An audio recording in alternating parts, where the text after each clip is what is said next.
రాష్ట్ర వ్యాప్తంగా మున్సిపల్ ఎన్నికల వాతావరణం నెలకొన్నప్పటికీ మంచిర్యాల జిల్లా మందబరి పట్టణంలో మాత్రం ఎన్నికల కదలిక లేక పట్టణం నిలవెలబోతుందని సామాజిక ఉద్యమకారుడు గుడికందుల రమేష్ విమర్శించారు. ప్రజలకు ఇచ్చే హామీలు మాటలకే పరిమితం కాకుండా ఆచరణలోకి రావాలని ఆయన డిమాండ్ చేశారు. ప్రజాస్వామ్యంలో ఎన్నికలే ప్రధాన బలమని పేర్కొన్న ఆయన ఎన్నికల ఆలస్యం కావడం వల్ల పట్టణాభివృద్ధి నిలిచిపోయిందన్నారు. మంత్రి వివేక్ మున్సిపల్ ఎన్నికలపై పూర్తి స్థాయిలో దృష్టి సారించి మందమరి పట్టణంలో వెంటనే మధ్యంతర మున్సిపల్ ఎన్నికలు నిర్వహించాలని కోరారు. ఎన్నికల నిర్వహణతోనే ప్రజల సమస్యలకు పరిష్కారం దొరుకుతుందని గుడికందుల రమేష్ స్పష్టం చేశారు. ఎన్నికలు జరగడం లేదు, దీంతో సమస్యలు అన్ని వార్డుల్లో పేరుకపోతున్నాయి. ప్రజలకు అదేవిధంగా అధికార వ్యవస్థకు మధ్య కౌన్సిలర్స్ అనే వ్యక్తులు లేకపోవడం ద్వారా ఇక సమస్యలు మాత్రం కుప్పలు తెప్పలా కొనసాగుతున్నాయి. సమస్యలు అనేకమున్నా ప్రభుత్వ పథకాలు ప్రజలకు చేరకపోతున్నా ఇట్లా అన్నీ చూసుకుంటే అధికారులు కానీ ఇటు ప్రజాప్రతినిధులు కానీ పట్టించుకునే పరిస్థితి లేదు. ఎందుకంటే ఇక్కడ ఏజెన్సీ ప్రాంతమైన మందమరిలో 1/70 యాక్ట్ కొనసాగుతుంది. ఈ యాక్ట్ ద్వారా ఇక్కడ మున్సిపాలిటీ ఏర్పడిన చట్టానికి విరుద్ధంగా ఉంది కాబట్టి ఇక్కడ తిరిగి గ్రామ పంచాయతీగా కొనసాగించాలని మేము ఇక్కడ ఎన్నికల సాధన జేఏసీ నుండి హైకోర్టులో కేసులో దాఖలు చేయడం జరిగింది.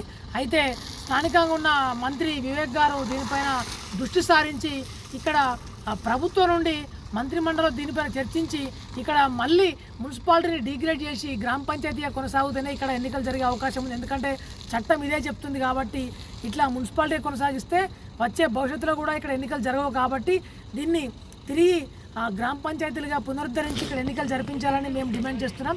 ఎందుకంటే ఎన్నికలు లేని ఈ యొక్క మున్సిపాలిటీ అనేది పెద్ద దిక్కును కోల్పోయినట్టుగా ఉంది. ఇక్కడ అధికారులు ఇష్టారాజ్యంగా వ్యవహరిస్తున్నారు. ప్రజాప్రతినిధులు ఎవరు గెలిస్తే వారు తమ ఆజమాయిషిని చెలామణిస్తూ ముందుకు సాగుతున్నారు తప్ప ఇక్కడ ప్రజల గోడును పట్టించుకునేవారు లేరు.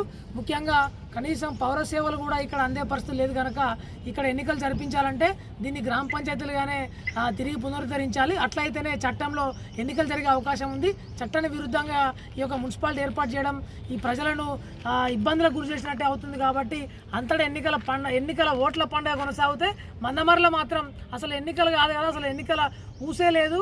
అసలు ఎన్నికలు అనే విషయాన్ని ప్రజలు ఎప్పుడో మర్చిపోయారు కనుక ఇక్కడ మంత్రిగా ప్రాతినిధ్యం వహిస్తున్న వివేక్ గారు దీనిపై దృష్టి సారించి తిరిగి దీన్ని గ్రామ పంచాయతీగా కేటాయిస్తేనే ఎన్నికలు జరుగుతాయని చెప్పి మేము ప్రపోజల్ పెట్టడం జరిగింది. దానిపైన ప్రభుత్వం సరే ఒకవేళ మున్సిపాలిటీ ఎన్నికలు జరిగితే జరిపించడానికి సుముఖంగా ఉంటే చట్టంలో ఉంటే జరిపి సంతోషం, లేని పక్షంలో గ్రామ పంచాయతీ చేయాలి. ఎటువేసి ఎన్నికలు జరగాలి. ప్రభుత్వానికి అదేవిధంగా అధికారులకు ప్రజలకు మధ్య వారధులుగా ఇటు కౌన్సిలర్లే కానీ వార్డు మెంబర్లే కానీ గ్రామ పంచాయతీ అయితే మాత్రం సర్పంచ్ కానీ ఒకవేళ మున్సిపాలిటీ అయితే మాత్రం మున్సిపల్ చైర్మన్ కానీ ఎవరున్నా కూడా ప్రజలకు అందుబాటులో ఉంటారు కనుక ఈ యొక్క విషయాన్ని దృష్టి సారించాలి. లేదు తూతు మంత్రంగానే దీన్ని ఎప్పట్లాగానే గత ప్రజాప్రతినిధులు కొనసాగించినట్లుగానే మళ్ళీ మేము అదే విధానాన్ని కొనసాగిస్తామంటే మాత్రం ఈసారి ప్రజలు మాత్రం కంపల్సరీ తమ ఓటు ద్వారా తమ యొక్క విలువైన నిర్ణయాన్ని ప్రకటించాల్సి ఉంటుంది. కాబట్టి ఈ విషయాన్ని గమనించి ఈ ఎన్నికల అనంతరం కూడా దీనిపైన దృష్టి సారించి ఎన్నికలు జరిగే మధ్యంతర ఎన్నికలు తీసుకొస్తే బాగుంటుందని మేము కోరుతున్నాం.